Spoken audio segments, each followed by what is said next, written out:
keldi. Avariyin jandırdı. Buna hoppa sekildi. Sekildi. Жол жүргүнчү жаракат алып, буту сынып, натыйжада оор жаракат алып, ооруканага кайрылган. Ошол автоунаа боюнча Деу Матис автоунаасы токтоп, сервисип этти. Ал кишиге көмөк көрсөтпөй, кайра кетип калган. Ошол автоунаа боюнча изделүүдө. Тас сынған, тас ажырап кеткен, саны сынған, анан кейін голин сөктөр сынған. Анан кейін таздын ылдыйында бізде область промежности деген бар. Ошол жерде өтө чоң обширно ушибленная рваная рана болгон. Осложненное кровотечением. Ичинен жаракат алган, өпкөсүнөн жаракат алган бала.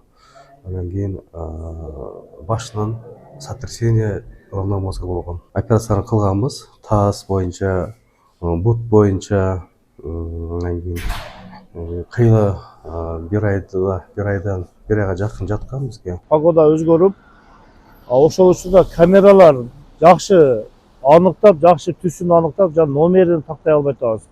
Бирок Деу Матис автоунаа экени дал көрүнүп турат камерада. Деу Матис автоунаасы боюнча дагы эле изделип жатат. Мындан бул жака дагы иш кете берет.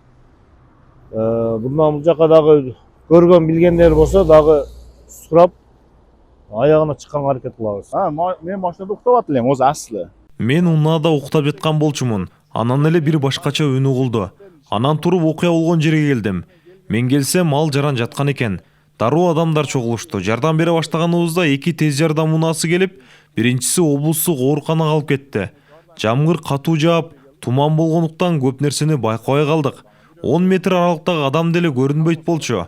Бирок айдоочуну эч кимибиз көрбөдүк. Балким караңгы болгону дагы себеп болду окшойт. Караңгы эле, дадыл эме туманан бар эле да.